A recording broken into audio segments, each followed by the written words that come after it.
BJP రాష్ట్ర శాఖ ఆదేశాల మేరకు సికింద్రాబాద్ లో జరిగిన జిల్లా సమావేశంలో ముఖ్య అతిథిగా హాజరైన శ్యామ్ సుందర్ గౌడ్ మాట్లాడుతూ కాంగ్రెస్ బీఆర్ఎస్ పార్టీల పాలనలో తేడా ఏమీ లేదని దొందేనని తెలిపారు. మొదటి గ్యారంటీ మహిళలకు ఉచిత బస్సు ప్రయాణం కల్పించినట్టు ప్రభుత్వం చెప్పుకుంటుంది, కానీ ఆ బస్సులలో ప్రయాణించిన వారి పరిస్థితి ఎలా ఉందనేది మనకు తెలిసిందేనని పేర్కొన్నారు. కాంగ్రెస్ పార్టీ అంటేనే అవినీతికి అక్రమాలకు మారుపేరని వెల్లడించారు. కాంగ్రెస్ ప్రభుత్వం కేంద్ర నాయకత్వానికి డబ్బులు పంపించడానికి హైడ్రాను తీసుకువచ్చిందని అన్నారు. కేవలం ఒక్క సంవత్సరంలోనే ఇంత వ్యతిరేకత ఎదుర్కొంటున్న ప్రభుత్వం కాంగ్రెస్ ప్రభుత్వం అని వెల్లడించారు.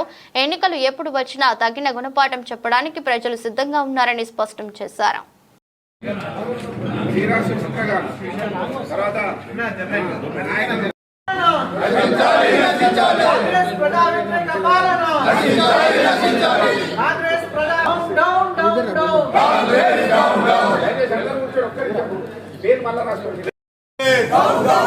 ప్రజలను ఇబ్బందులు పెడుతున్న కాంగ్రెస్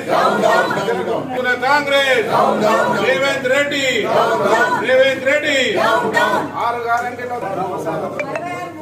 6 గ్యారంటీలతో అబద్ధం, 66 మోసాలతో ప్రజలను మోసం చేసిన రేవంత్ రెడ్డి ప్రభుత్వం, ప్రజలను మోసం చేసిన రేవంత్ రెడ్డి ప్రభుత్వం. మొత్తం రిపోర్ట్ మధ్య సార్ కావాలంటే కూడా ఇస్తాం. డిఫెన్స్ పాలన నడుస్తుంది. మీ నామినేటెడ్ మెంబర్ మీ పార్టీ, సెంట్రల్ గవర్నమెంట్ బీజేపీ, ఒక్క పైసా నిధులు ఇవ్వట్లేదు. మరి దానికి కావాల్సింది ఇది మన బోర్డుకి మొత్తం ల్యాండ్ అంతా గవర్నమెంట్, ఇప్పుడు సెంట్రల్ గవర్నమెంట్. ఎందుకంటే సింపుల్ చెప్తాను, ఇప్పుడు మీరు తెలుసుకోండి. ఇంకో 3-4 నెలల్లో మన సికింద్రాబాద్ స్టేషన్ ఒకటి చాలు 632 కోట్లు సాంక్షన్ చేసిన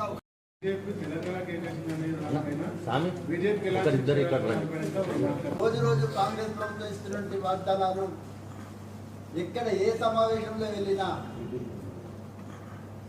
ఏదో ఒక వాగ్దానం చేస్తూ ప్రజలను మభ్యపెడుతూ ఏదో రకంగా డైవర్షన్ పాలిటిక్స్ చేస్తున్న ఈ కాంగ్రెస్ ప్రభుత్వం అసలు గ్యారంటీలు ఏమయ్యాయో తెలియదు, హామీలు ఏమయ్యాయో తెలియదు. కానీ ప్రజల యొక్క మైండ్ని డైవర్ట్ చేయడానికి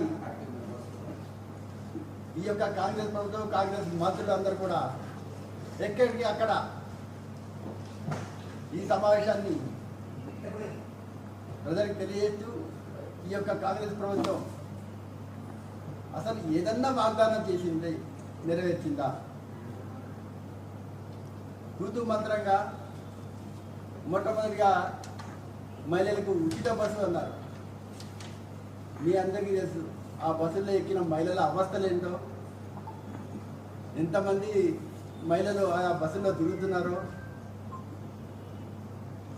ఎన్ని విషయాలు బయటకు వచ్చాయో మీ అందరికీ తెలుసు, మనందరికీ తెలుసు. ఆ ఒక్క సమస్యను కూడా సక్రమంగా నెరవేర్చని ఈ యొక్క ప్రభుత్వం రేపు 7వ తారీఖు 8వ తారీఖుకి సంవత్సరం గడుస్తుంది. అధికారంలోకి రాకముందు బీఆర్ఎస్ ప్రభుత్వం 10 సంవత్సరాలు ఏదైతే చేసిందో దాని అడుగుజాడల్లోనే ఈ యొక్క కాంగ్రెస్ ప్రభుత్వం నడుస్తుంది. అందుకనే ఈ యొక్క కాంగ్రెస్ ప్రభుత్వం గత బీఆర్ఎస్ ప్రభుత్వం రెండే అంటే దొందే అనే విధంగా ఈ ప్రభుత్వాలు నడిపిస్తున్నాయి. గతంలో డబుల్ బెడ్రూమ్ ఇల్లు అన్నారు బీఆర్ఎస్, వీళ్ళు ప్రతి ఒక్కరికి సొంత ఇల్లు ఇస్తామన్నారు. ఒక్క ఇంటి కూడా పునాది వేసిన పాపాన పోలేదు.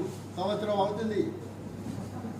ఒక్క ఇంటికి ఎక్కడైనా హైదరాబాద్లో కానివ్వండి, తెలంగాణ రాష్ట్రంలో కానీ ఒక్క ఇంటికైనా ఎక్కడన్నా కాంగ్రెస్ ప్రభుత్వం పునాది వేసిందా? అంటే సుమారు 25-30 సంవత్సరాల క్రితం కట్టిన ఇల్లు కూడా కట్టిన ఇల్లు కూలిపోతున్న స్టేజ్లో ఉన్న అలాట్మెంట్ చేసే పరిస్థితిలో లేదు.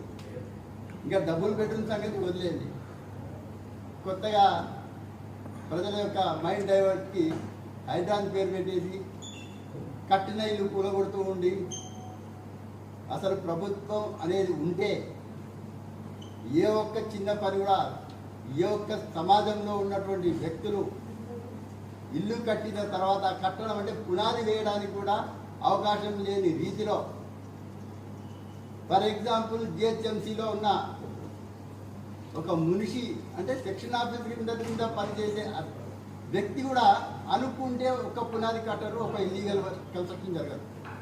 అటువంటి పరిస్థితిలో బిల్డింగ్లు కట్టి 10 ఏళ్ల తర్వాత 20 ఏళ్ల తర్వాత బఫర్ జోన్ అని, ఎఫ్టీఎల్ అని, అదని ఇదని, యుఎల్సీ అని ఏదో ఒక మొక్క చేసి ప్రజలను భయభ్రాంతులకు గురి చేసి ఏ రకంగా మనం డబ్బులు వసూలు చేయాలా?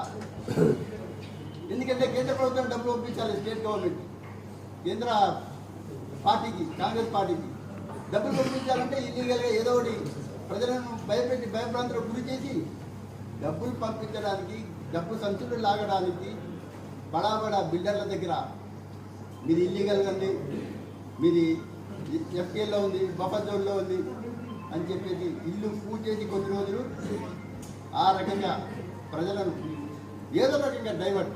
ప్రతి ఒక్కరికి చిన్న ఇల్లు కట్టిన వాళ్ళకి కూడా ఇల్లు ఎట్లా కూరుంటాయా, ఏమవుతాయో, ఏ మోరిలో ఉందా, ఏ చెరువులో ఉందా అని ఆలోచనతో ప్రజలంతా కూడా భయపడుకొని నిద్రలుకొని రాత్రిలో గడుపుతున్న యావత్ సమాజాన్ని